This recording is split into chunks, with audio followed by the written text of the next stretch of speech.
We're back, and Led Zeppelin 2 came out October 22nd, 1969, and it's currently 13 on Best Ever Albums, Best Albums of the 60s. Now, we're going to pick up the narrative where we left off last time, and that was Led Zeppelin touring and releasing their first album in the middle of their U.S. tour.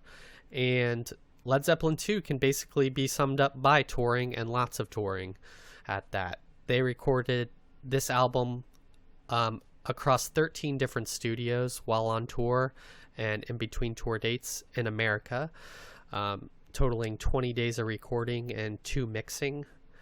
So after that American tour, they came back to Britain and toured there, and then they proceeded to bounce back and forth between American and Britain, each in 1969, touring the US 4 times and the UK 4 times, each back to back nonstop. I'm sorry, did you say 13 studios that they recorded in? Yep, 13 Holy different crap. studios. They pieced it together in hotel rooms. There's not even 13 songs on this. I know. Well, that's how taxing it was and how grueling the touring schedule was. Wow. There were no external musicians involved in the recording of this album. It was just the 4 of them again. Page is once again credited as the producer on this album.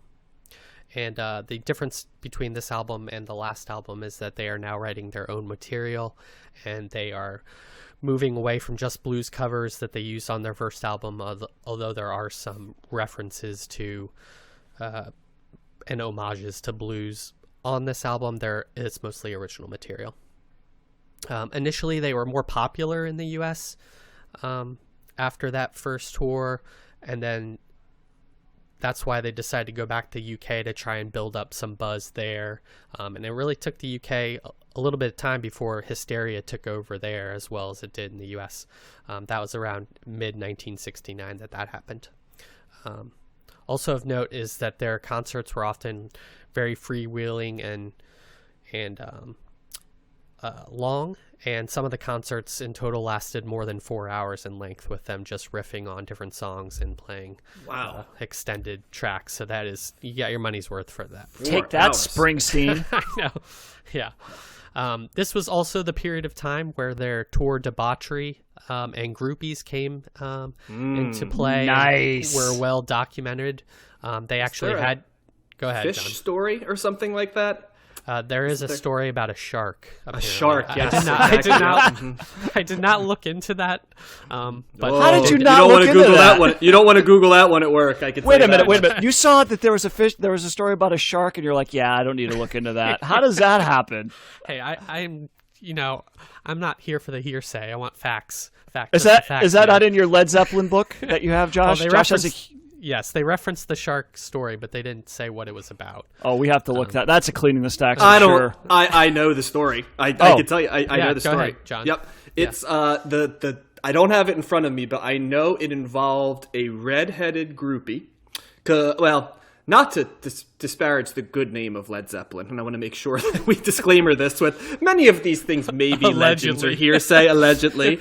But Led Zeppelin was known for having plentiful amounts of groupies, and also groupies that may or may not have been of a legal age, shall we say. That was kind of a... I'm going to go ahead and say that that's true. They were not alone in that, but they were particularly well known for that. I think we touched on that way back in the day when we talked about one of the Stooges albums, that Iggy Pop was another one who was kind of known for not just flirting with the line of consent, but just going right over the line of consent into area. But there was a groupie, and I believe there was a dare, and the dare involved a shark, and the shark going into a cave that was not a real cave, shall we say. And there you go.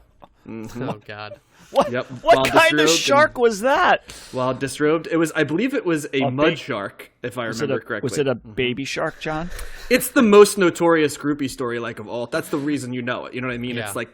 It's right up there with the pinnacle ones, yeah. So I don't want to hijack Josh's segment, though. So no, it's fine. Mm-hmm. Their groupies were named the GTOs for short, often known as Girls Together, Outrageously, Only, Occasionally, or Often. So any combination of those last words.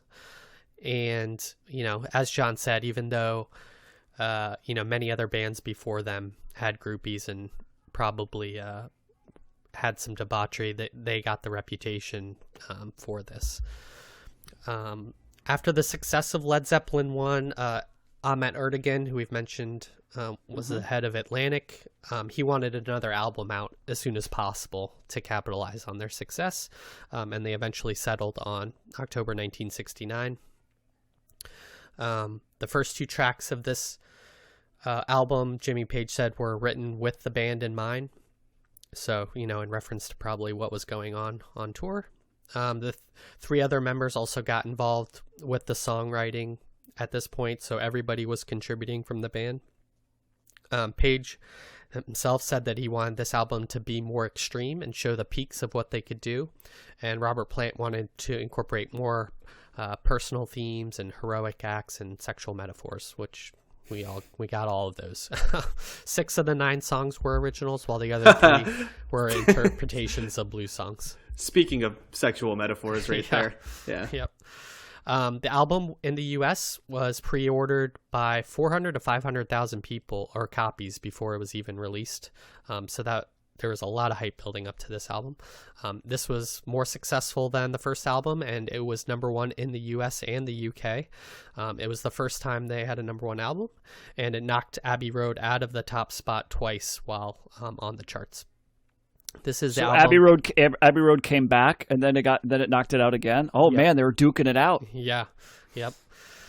This is the album that is often considered the starting point for heavy metal. So not the Beatles, but Led Zeppelin were some of the creators. Come on, this is a slightly more accurate description of that. I still think we're not quite there yet. But Helter Skelter was before this. This became the best-selling album of the year in the U.S. ahead of Abbey Road. In the UK, it would stay on the chart for a whopping 129 weeks. Oof. And Whole Lot of Love was edited down to a single in the US. The band initially refused to do this because, as I said before, they didn't like singles. But then some of the radio stations began cutting their own version of the song, taking out the instrumental and kind of the sexual yelling of Robert Plant. Took that part out and edited it down to a nice. I'm trying to think of what that song sounds like without the sexual yelling of Robert Plant. Yeah, but then the band cut their own version that was shortened for the studios for media only to use. And so that promotional single for the media was long on one side and short on the other. And then the singles themselves were actually never released in the UK during their time together in the career. They did have it released like way later, like in 94 or something. But this and Whole Lot of Love was their biggest hit ever. It reached #4 on the Hot 100. The album cover was designed by David Juniper, and it's based on a photo of a German Air Force group during World War I that was led by the Red Baron. And the album has the nickname of the Brown Bomber. This album was well received by the press, even by Rolling Stone. And I also have some fun facts, or Zepp facts, as I'll call them. Thank You was written by Robert Plant and is about his wife Maureen.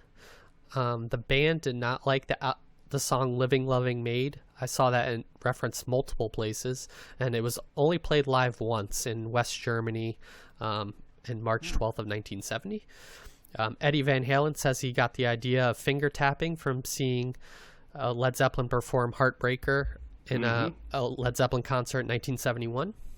Yep. Ramble On was a song that they never played on tour except when they were reunited in 2007. Wow. And the Beastie Boys sampled the snare drum intro on What Comes Around on Paul's Boutique from Moby Dick. That first part of Moby Dick. Amongst every other album that came out before Paul's Boutique. Yes. I don't want to break down all the samples on Paul's Boutique, but there's I'm sure we're going to cover that. We have to cover that. That would be a whole nother episode just doing that. Yeah, the most sampled or decade album ever. But yeah, so to sum up, a lot of touring for Led Zeppelin 2. They recorded this in many different places while on tour, and the success of their band, continued to grow and was, to the stratosphere at this point. So, I know, John, sounds like you got a whole lot of love to give, so why don't you tell me what you think about... Wow. For the first time you said it, whole lot of love, by the way. Before you were saying it, whole lot of love, which always is making me laugh because I was thinking in my head, what does whole lot of love sound like without what Josh charitably described as Robert Plant's sexual yelling? And all I could think of is the chorus, and the chorus where it's like, whole lot of love, and then the rest of it doesn't exist. Because that's like, I mean... it sets the tone for the whole album, you know what I mean? It's like, it's huge guitar riffs, like smashing drums by John Bonham, like the least subtle sexual innuendo like ever, you know, basically. that we've heard, I think. It's pretty... in the 60s. Yeah, I mean, there would be stuff later, but Led Zeppelin's the prototype for every, you know, hard rockin' band that, you know, whether it be AC/DC, Van Halen. I think Dr. Dre was a little bit more explicit than... I meant in the 60s. Yeah, I'm saying, there's nothing that... I mean, there's like...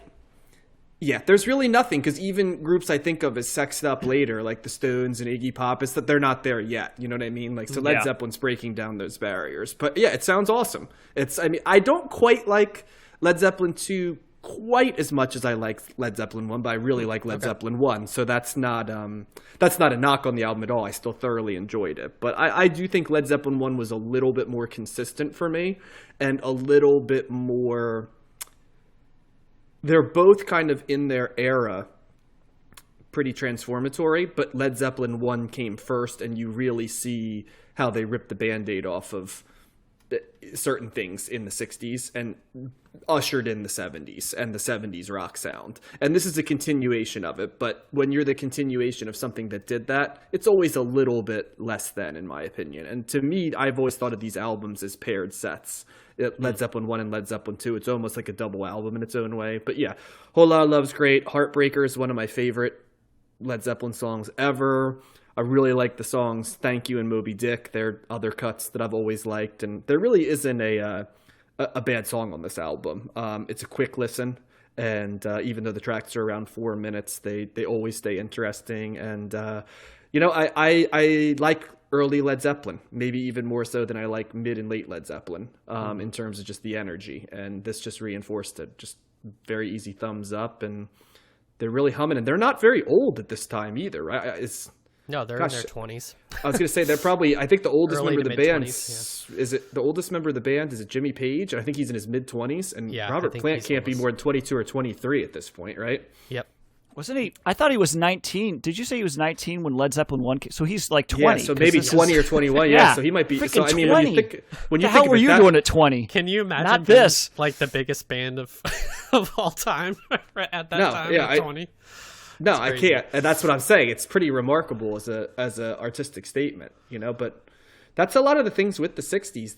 These people are tremendously young when they're making these albums, which is remarkable. I think it's kind of crazy because we're doing it now, and a lot of these acts are still doing stuff. So you think of them as like old, but this is when they were in their time period. The reason they can still be nostalgia acts is because of how young they were at the time, you know. So it's pretty remarkable.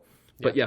Easy thumbs up for me. I can continue to extrapolate wherever we go, but I'll kind of turn it over to Matt to hear what his take is. Yeah, so John, this is definitely not where they go into Tolkien, right? This is still no, they're still not at Tolkien overindulgent. They reference it in Ramble They On. They do, but it's not to the point where... On the fringes. It is interesting. It's like the two main topics that Led Zeppelin cover are Bonin and Tolkien.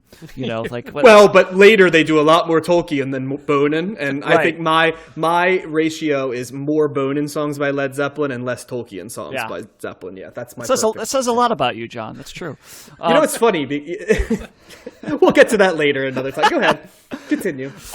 This album kicks ass, and so does Zeppelin. And you've got two of the all-time greatest guitar riffs on, you know, John mentioned already, A Whole Lot of Love and Heartbreaker. Whole Lot of Love, that guitar riff. That's the thing I posted on Twitter. I actually tweeted this week that scene from It Might Get Loud, the documentary about guitar players with Jack White, The Edge, and Jimmy Page. And I just love this scene where he just Page busts out the guitar, and Jack White and The Edge just melt. They just look at him in awe it sounds great. And he's like, here's a little riff I came up with, and it's just like amazingly powerful, like ridiculous riff. It's like a yeah. Guitar Center, like, what are the 10 riffs? You know, that Wayne's World scene where he plays Stairway, but, like, it's, to me, the actual thing that Wayne should have played if he's going to play Led Zeppelin riff is a whole lot. It's their best riff, in my opinion. Yeah. That's actually another good question we could do. What are the best guitar riffs of all time? Well, you got two of them right here, as far as I'm concerned. You know, and the thing about Whole Lot of Love, like, I get why they edited that down of, you know, for the radio. You got that stuff in the middle, and it's like, okay. And it's been a while since I really, you know, listened to it, but I think one of the great things is so they do like a verse, they do the riff, you're just like, hell yeah, and then all of a sudden they go in this weird, like, kind of like drum, like this, Robert Plant's having sax and all this stuff.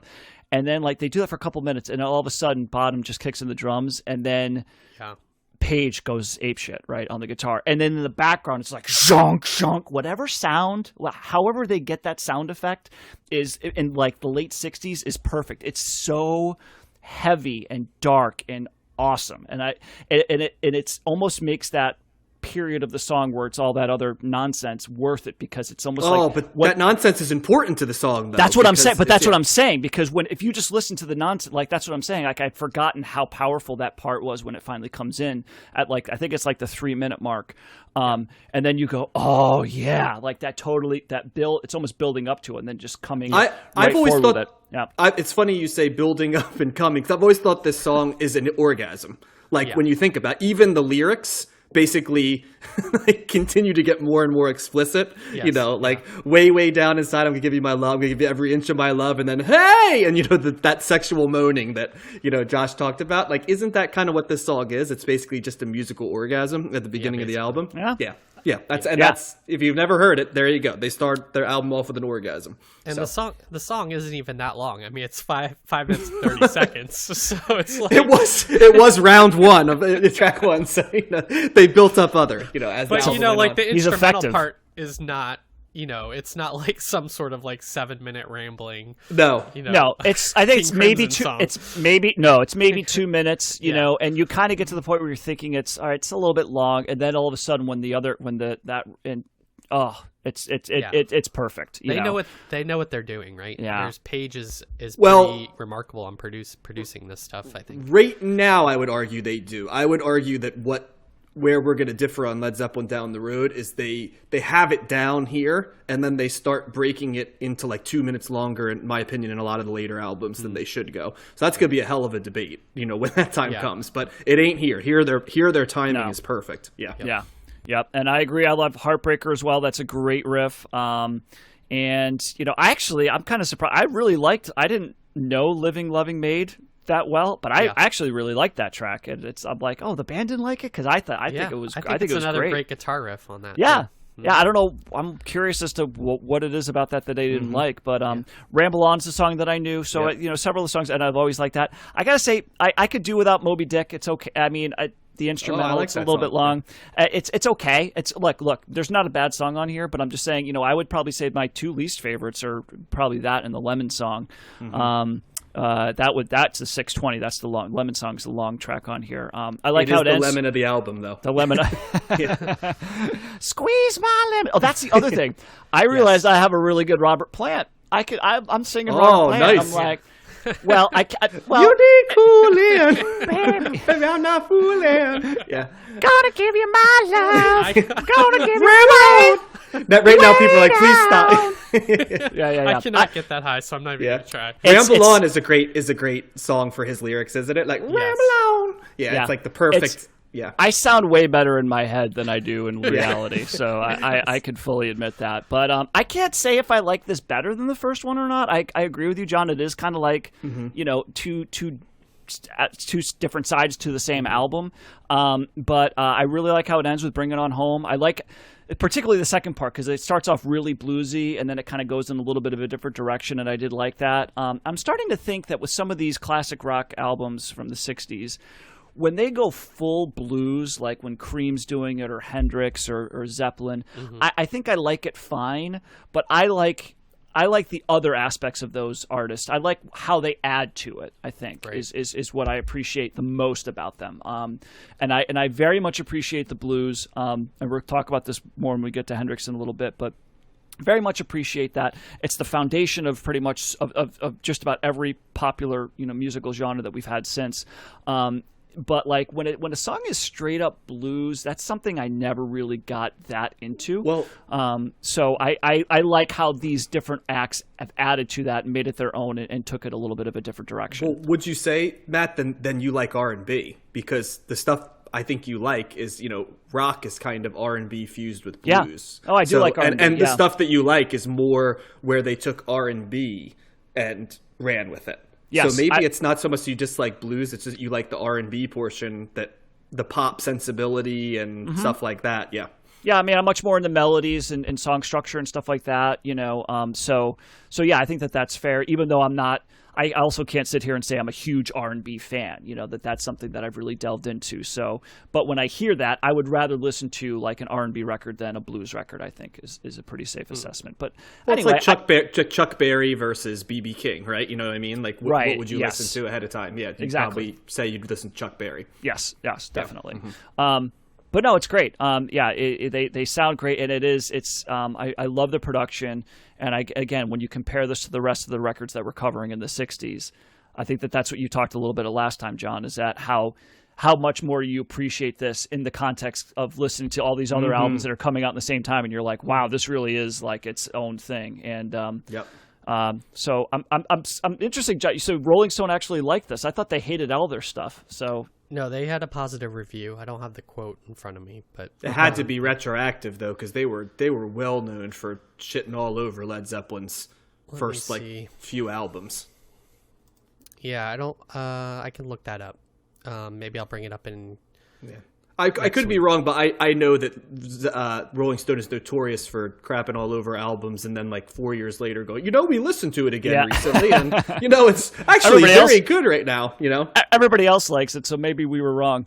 Zeppelin's always in there, but like I will also say, like the Ramones, they went from like this stuff is like stuff that like you want to get stabbed with to a brilliant bare bones. There's a lot of that stuff. Along the way. You guys were right. It was. Their review was negative initially. Yeah. So, they like said, notoriously so, right? Was it Mendelssohn? Was that who wrote it originally? Exactly. Yeah. Yep. Yeah. He said he mocked the group's heavy sound and white blues and said, quote, "Until you've listened to the album 800 times as I have, it seems as if it's just one especially heavy song extended over the space of 2 whole sides." But isn't part of this the fact that like maybe these guys didn't know how to listen to stuff like this at the time, that it was just so different and new that it was like that it took a while for them to really understand what was going on? I mean that's always the argument, right? Or they're like John said, I think when we had that discussion last time about trying to be contrary and pick stuff that isn't like critically not sales wise popular. Mainstream critics have always struggled with what to do with heavy rock music. It's to this day they still struggle. Yeah, that's with true. It. They still don't really know what to do with it, because just a lot of them, it's not their default style of music, and so it's almost like they pick a couple winners that I remember when you'd see critics list, and they would always have like one random metal album that you knew they didn't actually listen to on it. Like I remember like Mastodon became a critical favorite, and I'm like, how many of these people listen to Blood Mountain? I'm sure 0.0% of them, but they're like, we have to have a metal album because we get like yelled at for not having it. So it's like you always can see like one. It's like when they pick one rap album too, and so it's like Kendrick Lamar. I know he's good. I get him. I feel, but yeah, critics have always struggled with hard rock, and Rolling Stone in particular. I don't mean to pick on them, but they didn't like a hard rock album for like 30 years. So I will also say before I kick it to you, Josh, this album also reminded me of the I think it was like in 94, 95, there was like the Encomium tribute album to Led Zeppelin. So it was like all these 90s alt rock bands and stuff that were doing, and that's how I first heard of Thank You, because I got the album. Wow. I was like, oh cool, all these. Who covered it? Who covered Thank You was actually they're not a 90s rock act. It's one of the few, but it was Duran Duran did Thank You. But Hootie and the Blowfish is on it. Sheryl Crow, like Four Non-Blondes. Yeah, there's. I thought it could be cool if you had like Jesus Lizard and like Afghan Wigs and stuff cover it, but they're not even alternative. It's you also have the Rollins Band and Helmet are on here too, John. So Helmet. I bet you Helmet does a pretty good Led Zeppelin. Helmet did Custard Pie. Yeah, so that nice choice. that was how I learned about a lot of Led Zeppelin songs that weren't singles. I got this. I'm like, what are these songs? What's Dire Maker? And Dancing Day. I don't know what this is. So I just think of you hearing Dire Maker for the first time as done by Hootie and Blowfish. no, Hootie and the Blowfish did Hey Hey What Can I Do? Dire Maker was done by Sheryl Crow. Wow. Anyway, Josh, what do you think? What's your opinion? I think I'm never listening to that album that you just. Oh, come on, it's good stuff. Strong but fair take. I really like this album. I think it is a slight step up from the first album. I think they do go heavier. I think they do bring more energy, and I think they are riding high on the success of their first album and bring that into this album. I do like I think Ramble On's probably my favorite song on the album. I think it's maybe one of my favorite Led Zeppelin songs too. When I'll have to reevaluate as we listen more. But this album is all about the guitar riffs and the great guitar riffs, and there are very few people that have done it better than them. And it's just one after the other. I think John Bonham is really strong on this. I like his solo. I think John Paul Jones's bass is really great. I like his bass playing on Lemon Song. That's really prominent and strong as well. The Lemon Song's actually a reference to a Robert Johnson song. He did that first, so tying that back in, and he's the one that said "Squeeze my lemon" as his sexual reference. Squeeze my lemon. So they brought that back. But I loved. They're just so great. And I really don't have a lot to say other than listen to the album. I thought the opening of "Thank You" kind of reminded me of Pink Floyd in some of the ways that they kind of sprinkle in the the kind of like the esoteric. I don't know. They slow down at one point in that song, and like the guitar. You mean the sound of the tone of the guitar sound? You mean, or I think so. Yeah. But go ahead. I was going to say, and we don't have to go back to this, but a couple things both of you guys mentioned, John Bonham, always stands out because he plays the drums so damn hard. I think that's what I said it before, but I'll try not to say every time we cover Led Zeppelin, but that's the first thing you always notice about him is he just beats the hell out of the drums. And Robert Plant has one of the best rock voices ever. He's the prototype. If Eddie Vedder's Jarl is the prototype for years of grunge bands afterwards, and Joe Strummer creates that British punk voice that everybody co-ops, then Robert Plant is basically creating heavy metal hard rock voice for the next, what would you say, 30 years. Everybody to some degree did still going on today. Greta Van Fleet's aping them today. Yeah, but that's the other thing about this too, and we don't have to go down this rabbit hole because we'll have plenty of time to talk, but who's making music like this outside of Greta Van Fleet doing a tribute act to them? There's no bands anymore. I looked at Rolling Stone came out with the top 20 selling artists of of 2020, and they were all single named people. There was no bands. In the last 20 years, who's doing this? And I understand that coincides with rock sunsetting a little bit, but this type, and once again I go back to could you be Led Zeppelin anymore? Because could you write these incredibly sexually charged songs with the lifestyle that they led? Can you even be Led Zeppelin anymore? I think you can be them, but just people aren't going to know about you because there's no market. There's just not people. It's not what catches eyes today. Do you think there's no market though? Because there's, I work at, spoiler alert for those that don't know, I work around high school kids all the time, and it's not like there aren't kids listening to Led Zeppelin. Maybe not as many as there used to be, but it's not like kids that like rock music are. I mean, that's who they're kind of going back and listening to, right? And so I still think there's a niche for this. I just don't know. I think it's just that lifestyle and that touring lifestyle became sort of anachronistic to a lot of folks, and that's, I think, what kind of killed off the idea of a big tour and rock. And also you don't release albums anymore. It's totally different. I don't think it's going to be the main genre. No. Most popular. I think too the international market comes into play more nowadays. Things that can be marketed to every country, and that's why a lot of Latin groups are so popular. With the reggaeton and Bad Bunny and all of that stuff. So I think that comes into play as well. What's going to be able to be marketed to everyone, trying that crossover success. But yeah, I don't know. This is a great album. So sure is. The production on this album, somebody mentioned it, is awesome. It's modern production. It sounds ahead of its time. It sounds like what 70s production sounds like. We've heard so much mono and old school production that it's almost jarring to hear modern production in the 60s. So that's another thing I really want to mention here is it sounds like a modern production album, because that studio production really continues to be sort of how albums are recorded even now. Yep. No, it's very true. And I think especially this week, I mean, when we cover Jimi Hendrix, there's a definite difference in the production. It's only mono records, It wasn't remastered till really later. It was, the Jimi Hendrix was still on the stage when everybody recorded mono. Yeah. Yeah.